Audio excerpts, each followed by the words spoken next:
Joe talks about Joe. And now, your host, Joe Slepsky. Breaker 1, this is the Bandit. Breaker 1, this is the Bandit. Am I hitting you, son? Eastbound and down, Mercy loaded sakes. up and trucking. Mercy sakes, We're you put gonna- about 8.5 on me, blowing my windows out. We're gonna do what they say Can't be done. We got a long way to go. And a short, Short time to get there. I'm surprised they've never remade this movie. It seemed like it would be an easy movie to remake, but maybe they don't want to. It would be an incredibly... Smokey would be a really tough movie to remake. Yeah. I think. Yeah. could be. I think so, because, like... I mean, Jackie Gleason is irreplaceable kind of thing, and you'd have to have Gleason's somebody as irrelevant as him. That irreverent, not irrelevant. Irreverent, yeah. But you know, I watched that movie recently. Breaker 1. It's Maybe the it's Bandit, like my hitting you, son. 3 years ago, and I always thought he cussed a lot, but he actually doesn't cuss in terms of like actual swear words. He uses other stuff.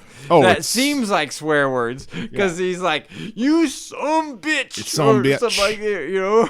Something like, you know, he's like, it's so funny because it's like you think that he's just like swearing up and down like crazy. No, it's but all that's good it's at all such good acting. pseudo fake Yeah.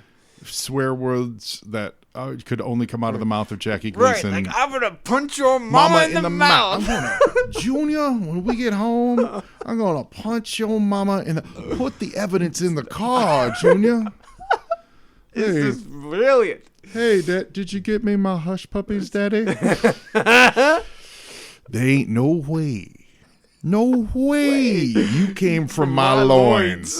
When I get home, I'm gonna punch your mama in the mouth. I love Smokey and the Bandit. It's so brilliant. So much, Josh. Yeah. Yeah, just so much. Like, there's talk of doing a Smokey podcast. Yeah. From my end of the world, I've there been are trying to get like 4 sequels or something. well, like that? more than Smokey, but yeah. There's some talk on my side of trying to get that together. I mean, And, you could kind of lump in Cannonball Run and maybe like Well, some of these other little Burt Reynolds movies that were kind of in the same genre where Well, that's the thing. It's kind of playing himself. I don't want to. He wasn't Listeners, doing I don't want to put this out on Front Street too much, but it's a whole Burt Reynolds podcast is what it is. That's what we've been working on. Right. I've been working on cool. a top secret. It was nothing recorded yet, but a lot of big plans. Nice. And so who knows? Maybe 26 will be the year of Burt. Yeah. I don't know. Stay tuned for that. But listeners, we didn't open the show properly because I didn't want to lose that great Smoking the Bandit conversation. I got to be honest with you. I love Smoking the Bandit so much. It's so fun. With me, in case you don't recognize his voice, is Josh Eggebeen. He of the After Action Report fame. This is the Joe and Joe podcast. Oh, hold on. Let me start officially. Hello again, everybody. This is the Joe and Joe podcast. We are here to talk about all things G.I. Joe. If you're new to this show, we've covered all the episodes of G.I. Joe, Real American Hero, the comic book, all the episodes of the cartoons, Extreme, all that stuff. We're getting ready to start Renegades. Listeners, if you're hearing this, give me an email, shout out, reach out to me on social media. If you're a Renegades fan and you want to talk about Renegades, I want to get you on. It's at Joe and Joe Pod on all the socials. And send me an email to joeandjoepod@gmail.com to reach me on email. And we'll do an episode of the show. Those are going to be starting as of this recording airing. I believe those are starting like next episode. So strap it in, buckle down, get ready for some Renegades action. Josh, were you a fan of the Renegades? I've seen them a couple times. Yeah. I liked the idea.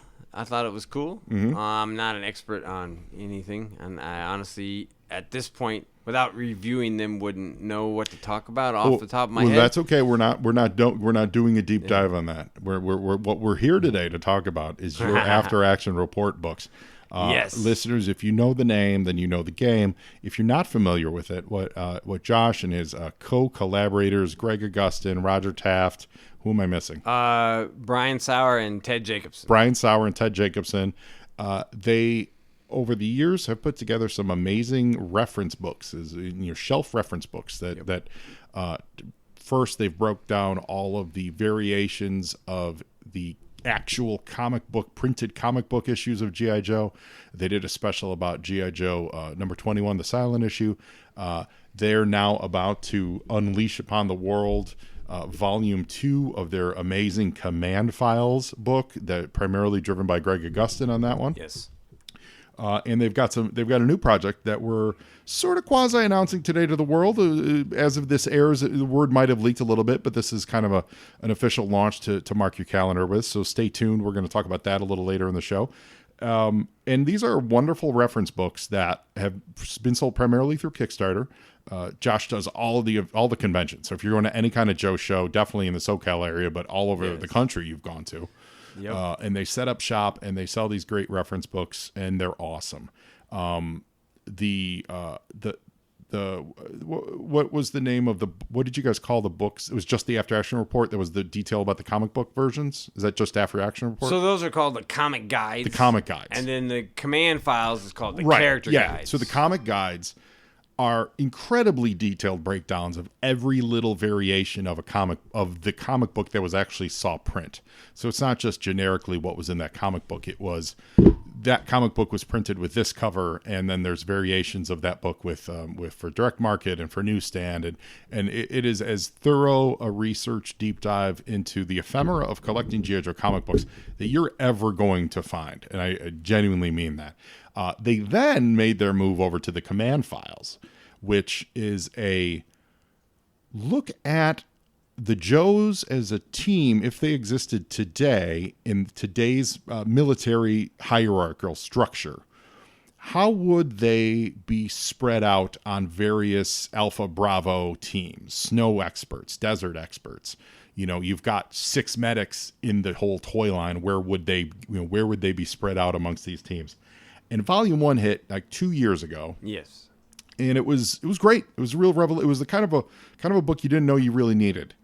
And it really put these guys together in groupings that make logical sense, but just no one's ever done that before. So this is Volume 2, right. Josh. Kickstarted already. And if you kickstarted it, I have in my hand the official first print off the draft production copy. It's looks here in person. It looks awesome.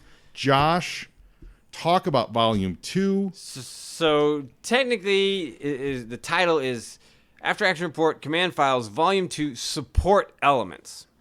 So that is the Volume 1 was A Team, so Snake Eye, Scarlet, Stalker, most of the original Joes, and whatever. And so now this is the Support Elements book, which completes the entire G.I. Joe team. So the Command Files is intended to be 3 books, 2 G.I. Joe, because there's a lot of G.I. Joe characters, and then a whole Cobra book, which, obviously the Vipers are cool, but like they don't have personalities and all that information.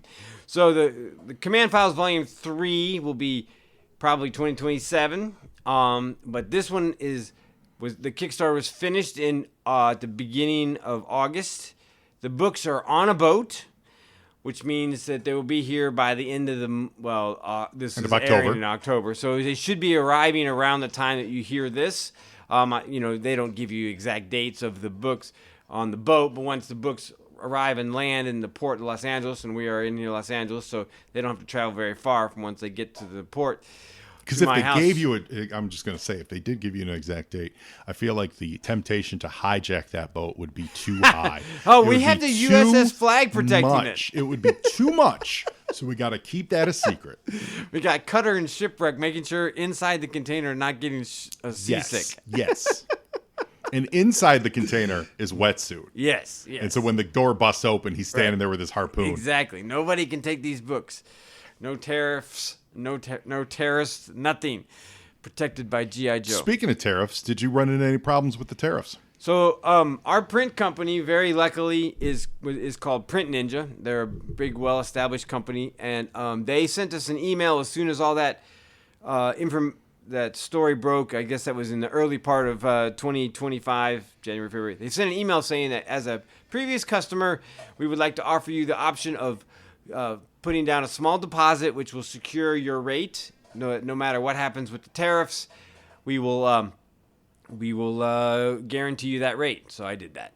So before the tariffs were impacting the publishing industry, I had my rate secured, and this was like 6-7 months before we even did the Kickstarter. Right. And again, it was like repeat customer, or like you know, it wasn't good like, customer service. Yeah. They secured that for me, and then of course, by the time we actually sent the book to the final print, which was the beginning of August, like the book was done, and you know, like here, go print. The tariffs thing had all sorted itself out, and I guess the publishing industry mostly became exempt from that. So it's great. It didn't matter in the end, but it was a pretty cool option that they gave us. Yeah. So that was a nice thing that, you know, using. Well, you dodged the clutches of Cobra. I appreciate that for sure. Now this book is it's got a great cover. Who's the cover artist on this again? That's Mark Pennington. Right. And our cover is actually a wraparound cover that connects to number 1. So number 1 and number 2 connect, and then number 3 will connect also. So they're designed as basically three one, I guess, landscape with all the Joes. So it's the Joes that are in that book or in this one, the Cobras ones. And so in terms of the actual characters in Command Files 2, it's a lot of the support element players, like the pilots and the artillery people. I mean, you've got Mace. Yes, yeah, Mace. Like the pit staff and the Air Force people like Payload and them. And Billy, I just saw Billy's page. Yeah. So, and then at the back of the book, towards the back, we focus on La Rashikage, which includes Ninja Force, and then we have several pages that we just call them affiliates. So it's all kinds of the people. There's a lot of hangers on. Yeah, and it goes from includes like some of the Sergeant Savage characters, just small references. Oh, awesome! As well as like cartoon characters and kind of the whole gambit of a lot of the people that obviously like. Do you mention Cool Breeze? Yeah, he has his own Cool page. Breeze is in there? Yeah. Amazing. Look it up. I don't know what page he's on, but amazing. He's Cool Breeze is in there. What about... of course, he died. I know, but he gives you to respect Cool Breeze. Yes. What about, and I forget, we made a joke of it for so long, I forget what his name, the kid that died on the freighter on Cobra Island that was hanging out with Zartan. Tyrone. Is Tyrone in your book? Honestly, I don't know. I'm going to have to look. Once again, Tyrone evades justice. Does Tyrone make it into the affiliate section? I'm scrolling through the book right now. Let's see. Let me look in the T section. Is it too late to get Tyrone? Tyrone, the skateboarding fool. Yeah, who died in service of nobody. He's not in the affiliate section. He could be in the... I mean, he technically, canonically, let's be real, he had more appearances than Cool Breeze. Yes. Well, let's hope that one day we finally get justice for Tyrone. Right. Did you include any of the extreme characters? No, they are mentioned in the affiliates section. Okay, they are. Oh, that's cool. So we call them allies and affiliates. So like... no, I don't see Tyrone. Okay, well, so one some more, of those characters, more diss in the Tyrone column. In the another year T section, we go Tiger, TNT, Topside, and then Honda Lou West from the cartoons. Another year goes by where Tyrone's death goes unavenged and unrespected. Thank you for not ruining the streak, Josh. We appreciate it. You've also great. It's also comes with great. It's got a great wraparound. It's got a great wraparound sleeve. Does this sleeve come with every Kickstarter? Yes. This is Dust Jacket. Was a stretch goal, and it's the same artwork and the same Dust Jacket design that was created for Command Files Volume 1, but that was an add-on. So this one is now stretch goal. So every book will come with it. Oh, that's great. And you always with all your Kickstarters, you always include a lot of additional prints and images and stuff. So this is no different. So the Dust Jacket, before we move on to the prints, is created by Jamie Sullivan. So if you're friend of the show, amazing talent, Southern California person, you've probably seen him. It's, like I said, it's the same Dust Jacket that he did there, but this time it's unadorned, so it doesn't have any logos on the front. Like the front one, so that's how you can tell the difference. And he congratulations on his surgery. Had his surgery. I saw him the other day. Yeah. I was at Los Angeles Comic Con. He saw seems him. to have survived well and is doing good. And we're talking to him about other projects for After Action Report in the future.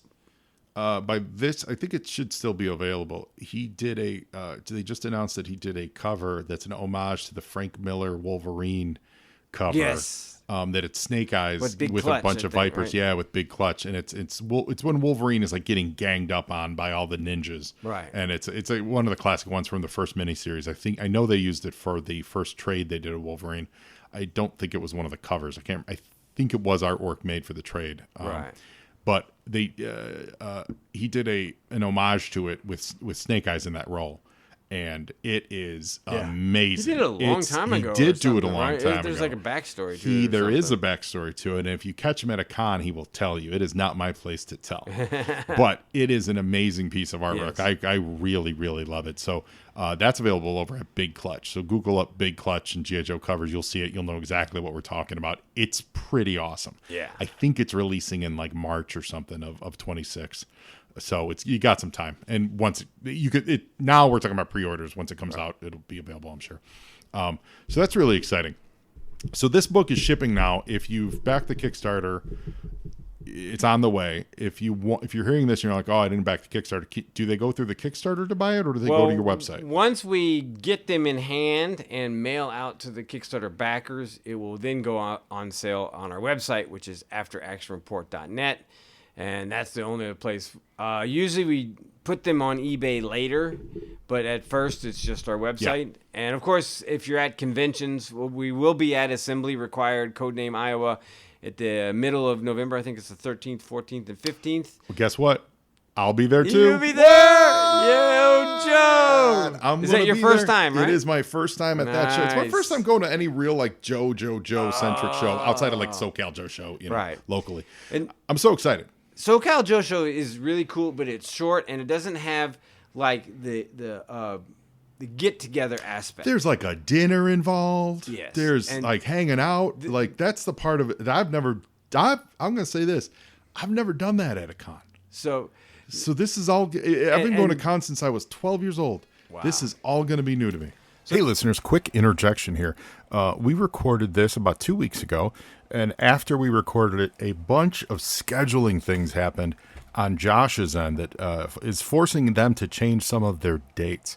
So this is just going to be a caveat. I'm going to leave the whole episode like unedited as far as dates go. I'm not going to jump in and correct it every time.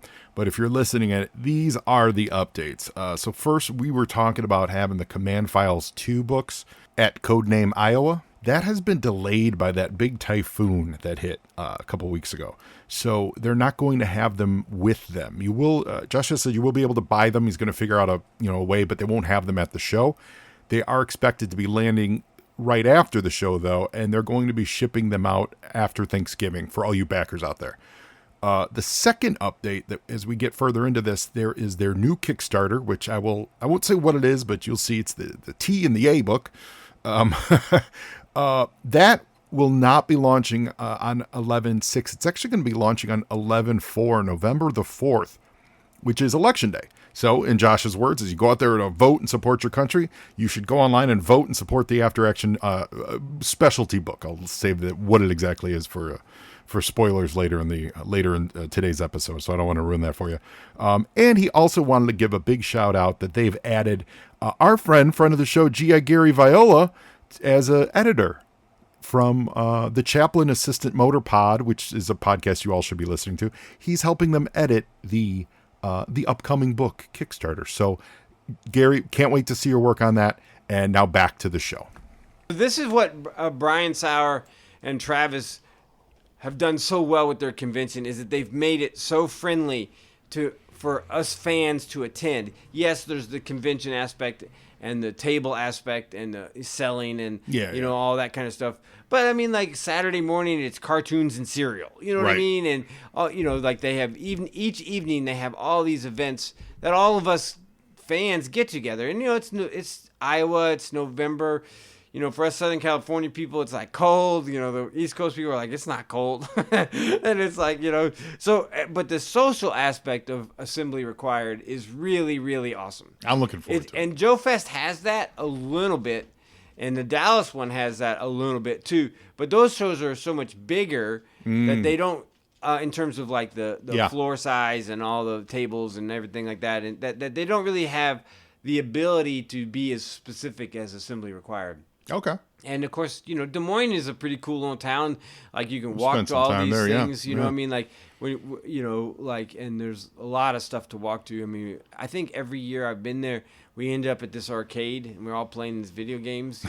There is a G.I. Joe video game there, and we do in the arcade. Yes, in the arcade. We'll be playing it that old one. Yeah. Is it the top-down one where they're running up the screen? Yes. Yeah. Oh, yeah. That game's great. Yeah. So we always win that one. Of course. We take it over with that one. That one, you never really care how many quarters you spend. Right. You just want to get to the end. Exactly. You want to get to the end game for a game like that. And it's right next to the X-Men with 6. I love that. Game's an all-timer. So, that usually we kind of take over that, and then there's this other game that I can't remember the name of it. That a lot of plays like 8 people can play, and I don't remember the name, but I haven't played it that much. But everybody else gets it, and he's like, whatever. So you had me at G.I. Joe, Josh. It's very social. They have the G.I. Joe arcade. I like that. That's the thing. I appreciate that. So, I'm excited. I can't wait to do it. When we're there, I'll make sure to let you play a video game. Oh, yeah, because I don't get enough video games in my life.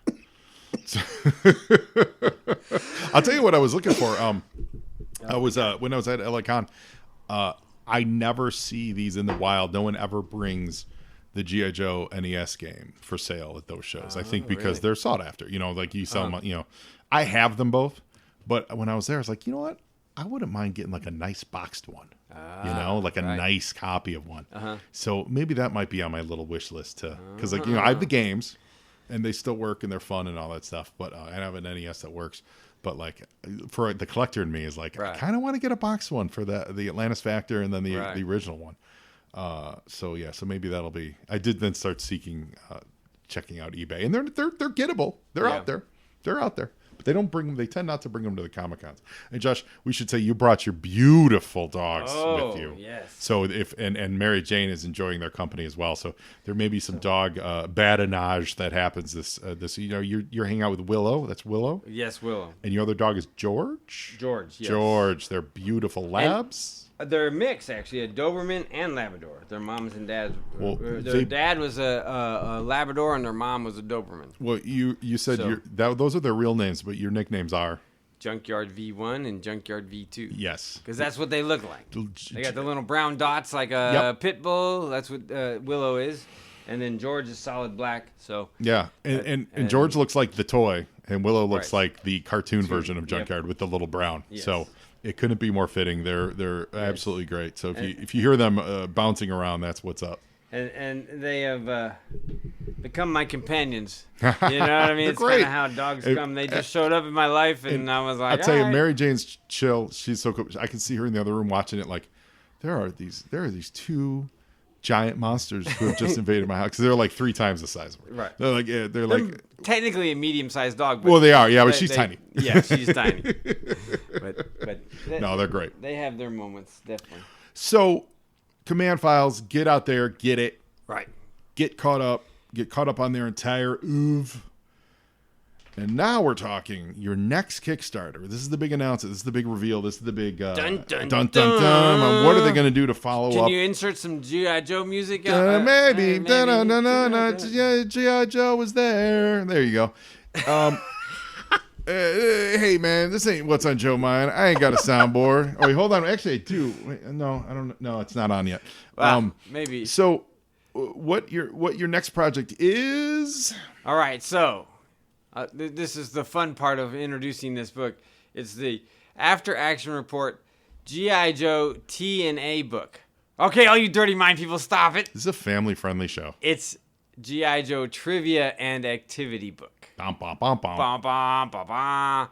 So what this is, the short elevator pitch is, it is a fun resource of trivia questions based on the real American hero comic stories, going from 1 to right now it's 321, I think. But by the time this book would be 324, including The Devil's Due Disavowed. So all those. So any other continuity is not in this book. And the big pitch is... So not IDW. Well, IDW... What other continuity... IDW did. They did 155.5 to 300. Oh, right. But not the IDW verse. Right. Not the IDW Got verse. it. Okay. No other ones are in it. So, just the Hamaverse. Right. Hamaverse. Yes. I always forget that people refer to it as that. The Hamaverse. Which The Devil's Due is... Mm-hmm.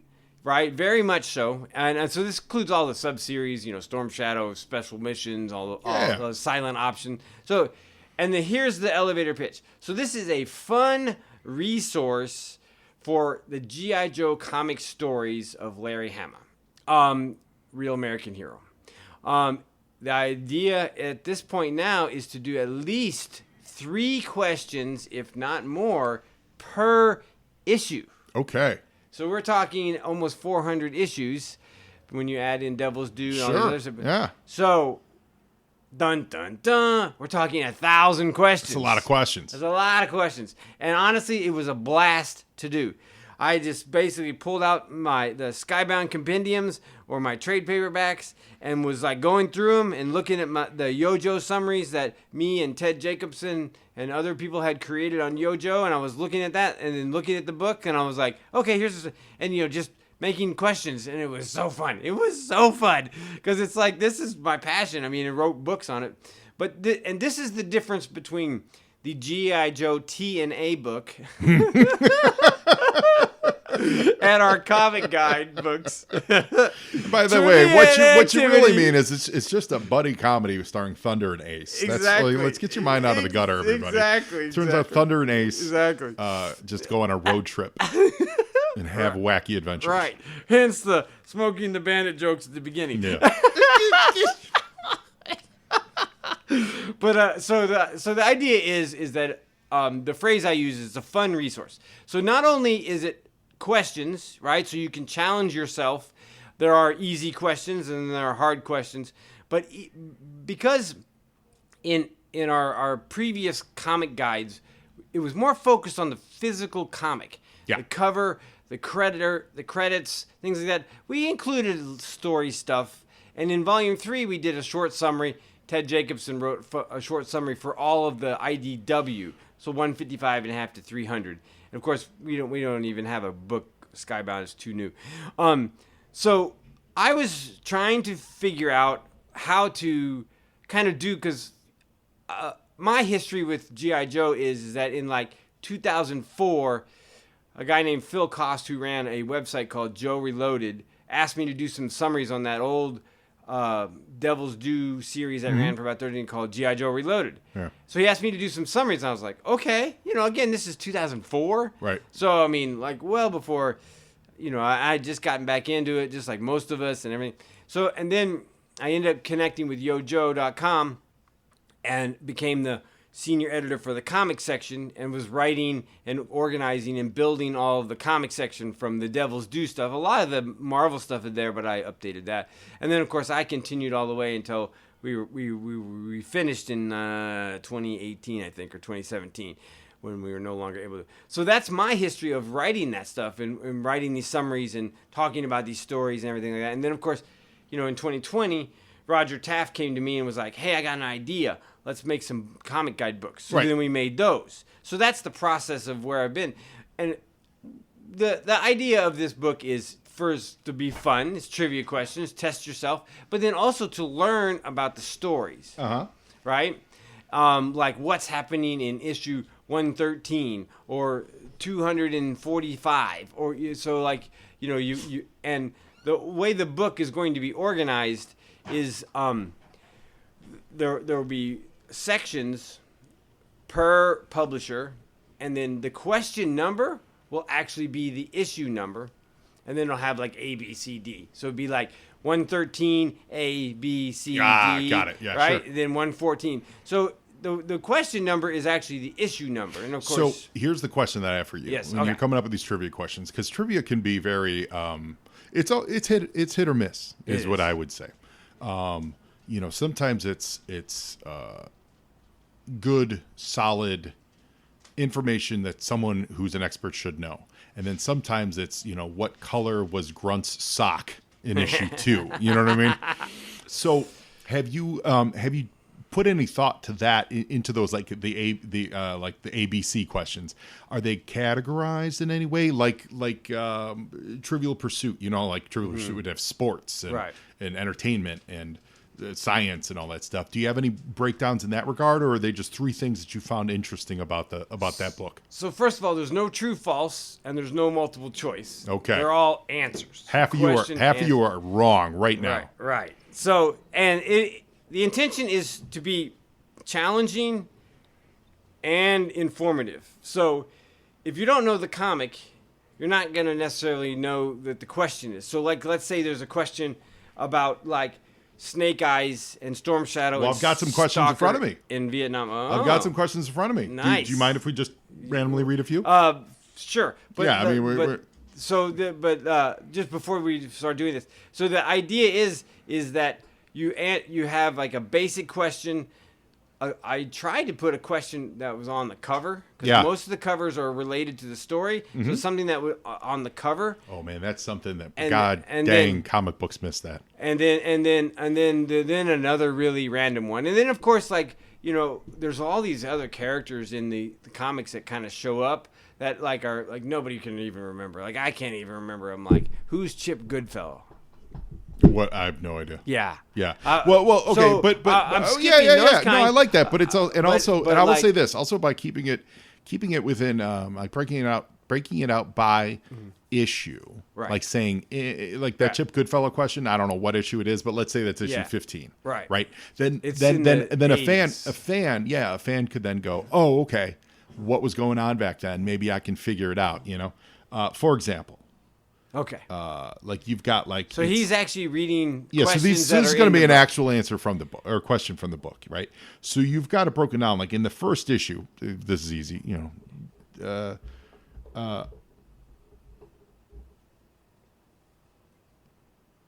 talks about hot potato. What love at first karate throw? What romantic relationship is established by a karate throw? You know what I mean? Like that kind of a question. It's a good answer. I think we all know the answer to that. Yeah. It's Clutch and Steeler. Not in Hot Potato. You're not disputing that those two are in love. You're just saying that it doesn't happen in Hot Potato. It's Snake Eyes and Scarlet, and it's kind of a fun joke on that one regarding like the hint is karate because they both. Oh, Josh, we get it. Okay. Yeah. Well, there might be a few people who don't get it. So here's one. Like in issue 5.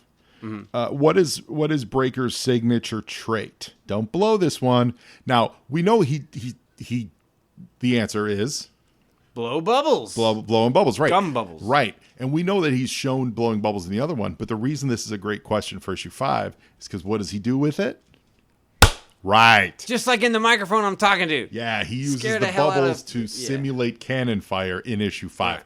That's a great question that has context to the story. I love it. So those are both great examples. And other questions like for issue 1 was like the very first question is like, what characters appear. Right. So like whenever who are the Joes on that panel? Whenever there's a new bonus appearance, points for the extra one. Right. And then of course, you get all these things. So the questions are story related and then kind of appearance related, but there's no actual question of like, what did Larry Hama say or what is Larry Hama's context. It's stuff that you would know it's stuff that you would know within context of reading the comic book. Right. You also mentioned to me earlier that on those pages you're also going to have some other your like commentary on the page or something like that. To explain what that's going to look like. So the intention of the book is, like I said, I'm calling it a fun resource. Test your knowledge on trivia. Right. This is a not fun resource. This is a work resource. It's work, but it's also like, what the hell happens in this particular issue? I can't remember. So you would scroll to the you would look to go to issue 113 and be like, what's going on in that issue? And then you would get a few story points or whatever. You know what I mean? Like, like one of my favorite questions that I wrote was in the Ninja Force era, like what color is Scarlet's uniform as a Ninja Force? I don't remember exactly how I phrased it, but it's green and yellow, right? I mean, so it's those kind of things, and like when people got new uniforms or they die, or like all those kind of things, like those are the big questions that are the stories. And the other great thing I will say about setting it going issue by issue with you identifying the questions is that so many answers when it comes to comic book trivia depends on where you're at. Right. Ask anyone questions about like DC continuity, right? And it all matters on, is it pre-crisis? Is it post-crisis? Is it post-Zero Hour? Is it post-Final Crisis? Is it New 52? Is it, you know what I'm saying?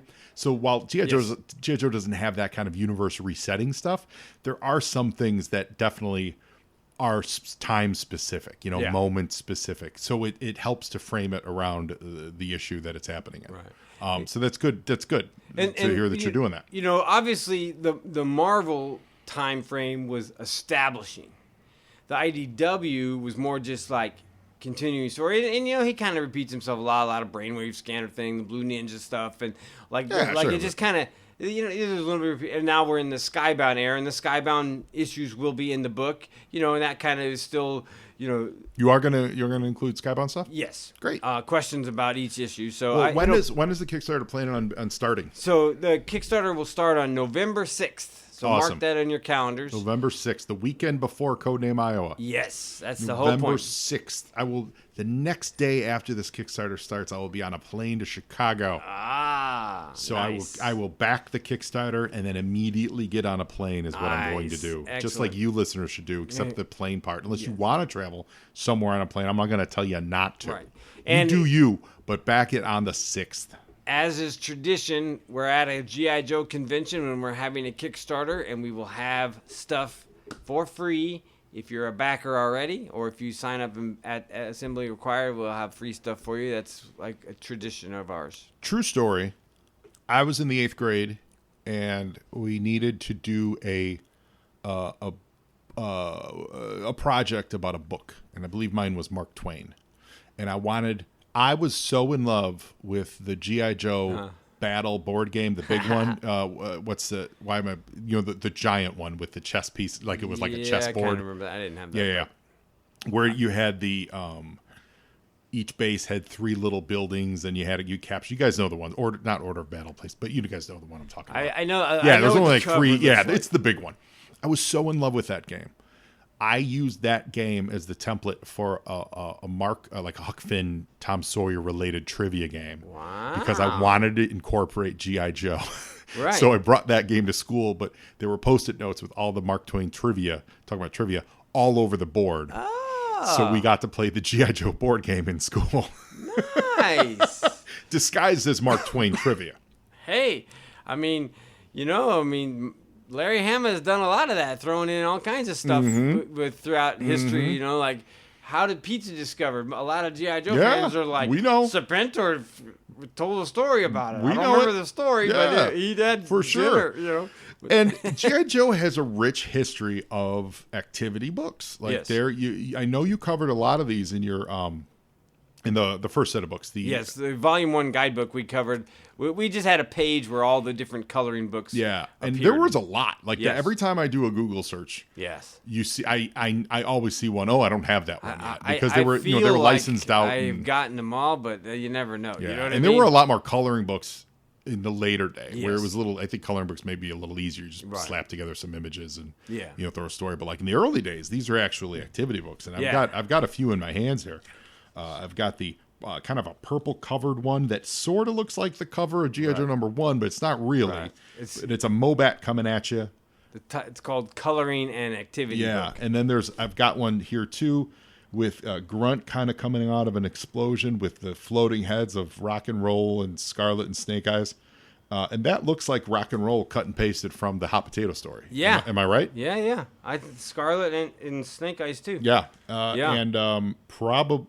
That's not Hawk. That's maybe Surefuse? Maybe, yeah. That doesn't look like the way Doesn't they used look to like draw Hawk. Yeah. I mean, Hawk, I think at that time usually had a helmet on, didn't he? I don't think he was. So there's that book, and then I've also got a yellow one, Coloring and Activity book. This one's great. I like this cover the most. They're in action. Yep. Yellow backdrop. Snake Eyes is on there. They're hanging out by a vamp. It's funny that whoever that is in the corner, maybe it's Grunt. Yeah, right? he's got a grenade. The pin has clearly been pulled. Oh, right? yeah. You see that? Clearly been pulled, and he's facing the Joes. Yeah. He's like, get out of the way. Like, get out of the way. We got to throw this. I feel like maybe you're looking the wrong way with the pulled grenade. Right. I'm pretty positive that those were all Hasbro produced, right? Yeah, they were. Pretty much just 1982 Hasbro Industries. Just for basically the promotion aspect. Sure. Because, I mean, as we all know, the comic book was a promotion for the toy, which I have to throw this in there. The TNA book does not have anything with toys. Right. Right. It's all comics. And this is actually published by Modern Promotions / publishers out of New York. So they were. So that was probably the printing company. Yeah, exactly. Hasbro put it together Yeah. and sent it off to someone who knew what they were doing. Yeah. Yeah. It's got the old school, like, it's not newsprint per se, but like coloring paper. It's got a little grit to it. And this first one is neat because it really functions as a series of file cards. It's really a get to know who these Joes are. Right. This is the one with the cover that the Mobat busting out. So there's not a lot of like story in it. The yellow one has a full on story. Yeah, it does. That's actually telling an adventure of the Joe team. I remember when we were putting them in the comic guide, and I was like, man, I don't know if I can have room for these stories. Yeah. But they do, and there's, I mean, like, you know, the whole point of it is to show off the toys and right. But again, it's in service of the characters. Totally. Right? Yeah. I mean, like, and this more is so the beauty of G.I. Joe. The drawings of these in this one, this very first one we're looking at, they are very toy accurate. Like, that doesn't look like a soldier standing there. That looks like an action figure posed in front of the MMS. Yeah. You know, honestly, it might be like a recreation from the pictures. You know what I mean? Like, they took the photos of the toys and then they maybe just traced over it. You know, and then like that, like you're on like the page. Here we go. This was a pinup. That was a Herb Trimpe pinup from the comic book. We get a little as you go later in it. There's it's Breaker blowing bubbles. Trivia answer. Yeah. Scarlet. I feel like I've seen that one in. Well, I think her head is there, but of course they turn it into an activity, right? So it's like she's got a crystal ball shield. This is absolutely from the comics. It's Scarlet shooting the bow, shooting the apple off of Clutch's head. Look at this Mobat tank. That is 100% an action figure with his way his arms are crossed. I'm sure that's definitely from the the image that Hector Garrido would have created for the cover of the box, probably. Or like they took an actual photo and just traced over it. I wouldn't be surprised if it's a trace over a photo, because I feel like Garrido was trying to do more like like real. You know, this is not real at all. No, that's a pin-up from the comic. That's comic. Yep. We're looking at Flash peeling potatoes. And Stalker flying with the jetpack over the skies. These are all from the first issue of the comic book. So there's Cobra Island where the doctor was held. Dr. Burkhart. Yeah, Dr. Burkhart. Here's the cutaway of the pit from the first issue. Oh, yeah, look at that. So this is a nice reuse of their assets, converting it to their coloring books. As they do most coloring books, they thicken the lines a lot. Right. You know, to make it, they remove a lot of the small hatching from existing photos, and they make it a little easier for you to see like where you would fill in the blanks. Right. But Josh, there's some, it's not necessarily a trivia question. We're going to turn it into a trivia question in here. Oh. It's a match game. Oh. So I'm going to see. Well. What? Yeah. Speaking of games, the A part of the TNA is activity. So we are actually including some activities in the book. What's that? What activities are going to be in there? We can do this match game. The main one will be word finds. Great. So, word finds are awesome. And they will be thematic to the publishing era. So there'll be like Marvel ones. IDW ones, Skybound and Devil's Due. So the word finds will be connected to those. We're going to do a couple crossword puzzles, and then we might do some word scrambles. Oh, that's great. So those will be in there too. Awesome. They're to kind of break up the that. book a little bit. Yeah. So, and for the listener, what's the size format of the book? You said it was a little smaller. So our previous books were 8 by 11 and full color. This one is 6 by 9. It's going to be about between 275 pages and 300 pages. So yes, it's a lot more pages, but it's also just a lot of questions. And it will be mostly black and white. The cover will be colored, but the book will be black and white. So it'll be cheaper. Our previous books were $35. This one's going to be $20. That's great. And the intention, even though it's a lot more pages, the intention is that it's something a little more friendly, just to have around and to use and to bring to your G.I. Joe weekends and shoot the crap with your friends. Well, one of the other aspects is that in the introduction, we're putting together a point system for a game. So you can do it for the whole book, but we're going to have 3 sections. One's called Private Easy, Sergeant Medium, and General Hard. So it'd be I served under General Hard. Yeah, exactly. He was very difficult to work under. That medium, Sergeant Medium. Yeah. Sergeant Medium though, he was kind of a cake, and Sergeant Easy, he got booted. Yeah. So there'll be a section at the beginning of the book that will have those, and then the idea is easy, medium, hard questions, of course, is the joke. And so you go through those, and then you answer them as a quiz, and you play that game and see how many you get right. You can do it for the whole book if you want, but it's 1,000 questions. But so it'd be kind of fun like that activity. Awesome. But so let's play the game. So we got a puzzle here. I got a puzzle here for you. So this is the actual coloring activity this is a book real created test. in 1982. It's a real test to match to see if you've been paying attention. So your job, Josh, is to match the G.I. Joe heroes with their correct code names and specialties. So I'm gonna pull a little. I'm gonna flip it. I'm going to give you their file names. Okay. And you're going to tell me what their code name is. So I'm going to give you I'm not going to ask you to come up with the full ethnic Italian name, But I'll give you the name. You tell me who they are. Okay. And then if you know they're exact what the code name is. So we'll start with Rafael J. Melendez. That would be Zap. That's correct. And what is Zap's technical specialty? Well, I know he's a bazooka trooper. Correct. Ding, ding, ding, ding, ding. Well, it's 1 point for you under General Hard. That's 2 questions. Well, I mean, it's grouped together. I want 2 points. You want 2? Okay, 2 points. Craig McConnell. That's easy. That's Roadblock. No! Rock and roll.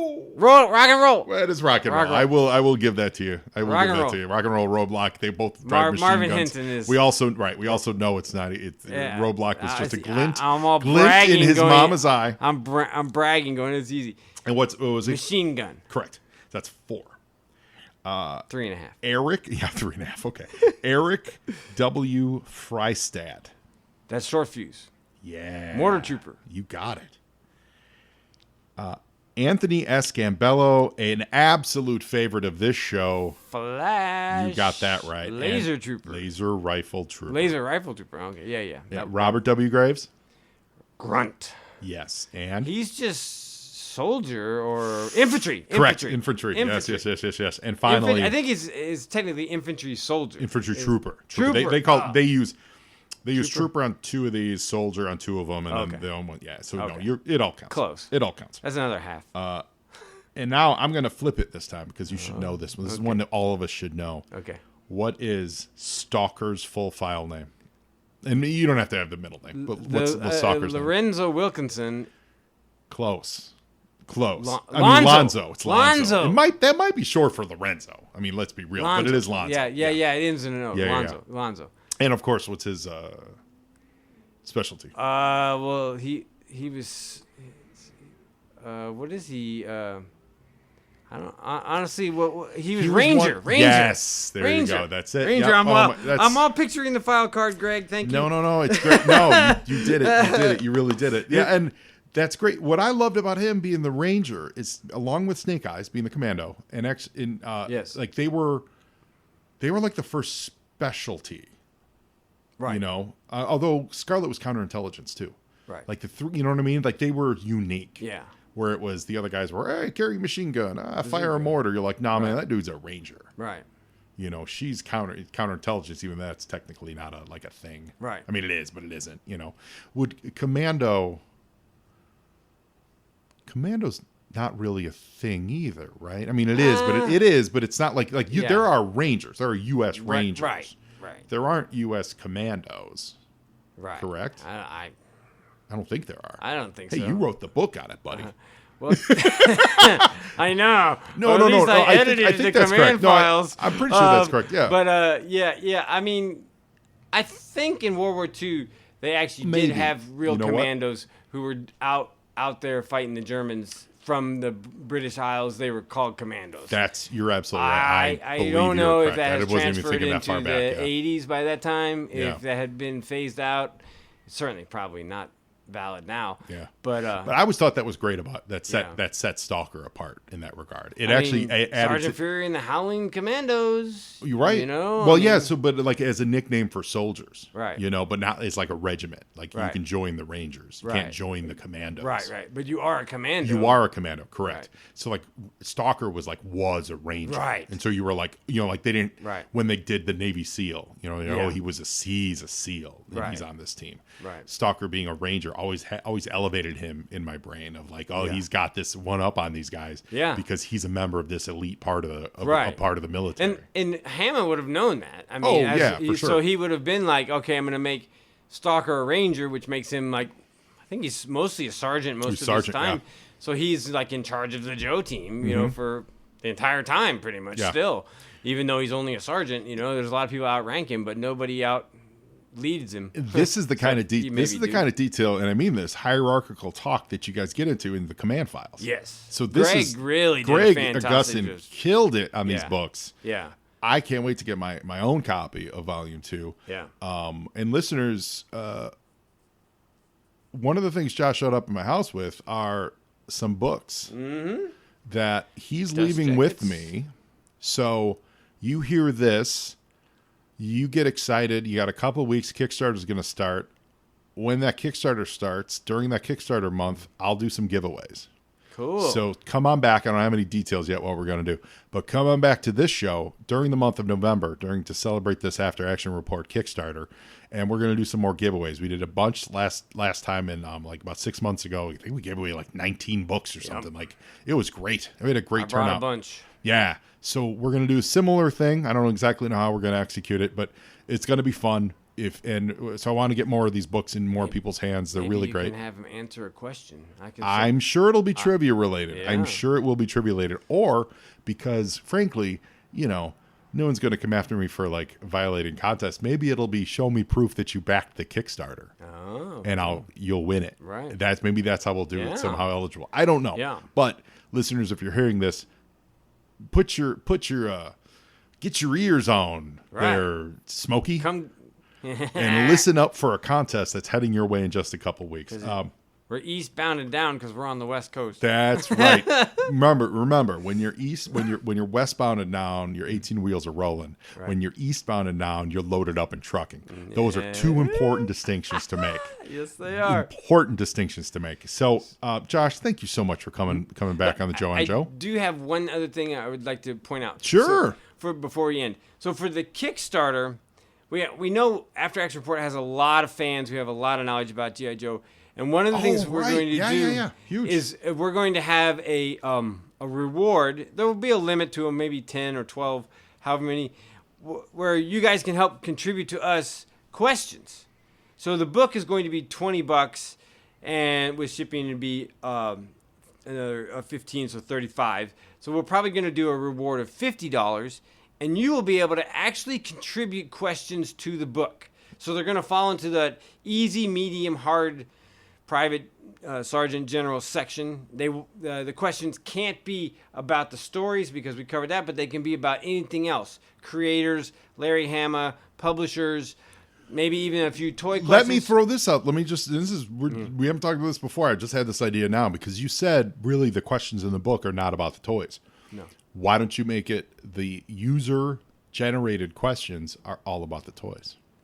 Because maybe we're going to do a sequel book. Oh, boy. You heard it here first, ladies and gentlemen. Maybe? You heard it here first. Well, okay. Because we could do a whole couple series of trivia books on the toys. All right. Or the characters, or both.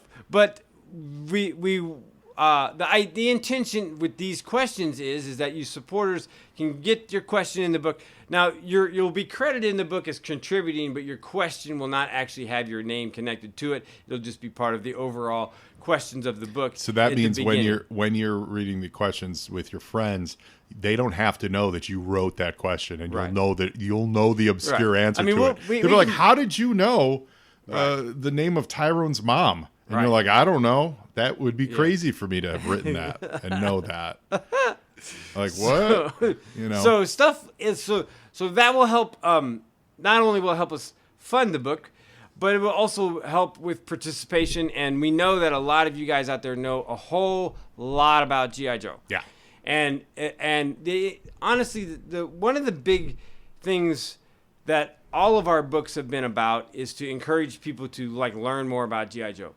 So this trivia and activity book is, go get your Skybound compendium, pull it out, and start looking through it and be like, what is this question? I don't know this question. And it's right there on the page. Mm-hmm. You know what I mean? Mm-hmm. Like your trade paperbacks, or look online. You know what I mean? And I have actually, and this would be kind of a good way to end this thing, I've actually Googled some of the questions that I've written, and Google and AI can't figure them out. Don't get me started on Google and AI.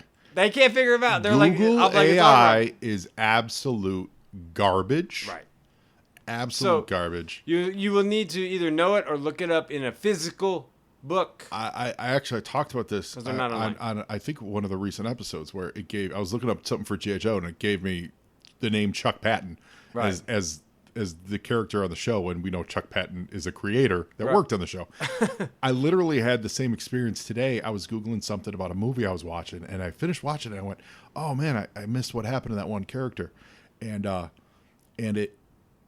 AI told me that character was murdered murdered by character B after he killed character B. Right? So that's what AI said. He got shot by character B after he shot and killed character B. So somehow did he use the word B or the the name of the character in the movie. Right. So somehow the character he killed came back to life and then murdered him, according to AI. Thanks a lot, AI. Thank you so much for knowing nothing. Right. I love it. Well, that's exciting. That's a great tier. So, I think that'd be a fun tier to do. Yeah. And, of course, through the Kickstarter, you'll be able to get the other books that we've already made, as part of helping out get the Kickstarter to the goal. Yeah. Our goal is going to be quite low, $1,500. Basically, this is a cheaper book for us to print, so we don't need to set the higher goals like we did with the other previous books. So hopefully we should be able to hit that really quickly. It's only going to be 30 days to be a short one. Like our previous ones have been longer. But it'll be done before Christmas, right around the end of Thanksgiving. And the schedule for the book would be then we would finish it in January, and it would be on a boat through the early part of 2026. So it would arrive in March or April or May. I love it. And most importantly, the majority of it is already done. Yeah, most importantly, and I mean this sincerely, you guys deliver on your Kickstarters. You promise a product, and that product arrives at your door, and that is 100% without. I'm not gilding the lily here. Like you guys, everything you guys have done Kickstarters for, you have produced, and they've come back looking great, sure, but they actually arrive at your doorstep. We all know Kickstarter can be a little iffy, can be a little couple years down the road kind of a situation. Not with the After Action Report. Their Kickstarters, these guys absolutely deliver. So make sure you check that out. By the time you hear this, you should be about a week or two out. Remember on Kickstarter, do you have it to where they can bookmark the project, or will you have it so when it launches they get notified? You'll be able to search trivia and activity book G.I. Joe After Action Report, and all of those would come up. And you'll be notified when it launches, kind of a thing. Yeah, you have to choose that option. Right. That will probably be. See, it's going to launch on the 6th, so let's just say Halloween. Halloween, I'll put the notice out there for that. Okay. Or maybe before. Obviously, with Kickstarter, it has to be approved and all this stuff. So Sure, you have of to. course. I have to get to that process and everything like that. So look for that. Bookmark them as creators in your Kickstarter app. Give them some support. Tell them Joe and Joe sent you, and then tune back in a week or two when I will detail some details on a contest. We'll run it during the Kickstarter month, and we'll get some of these books into your hands, which you are going to enjoy because you guys are all awesome. So trivia and activity book, Josh Eggebeen.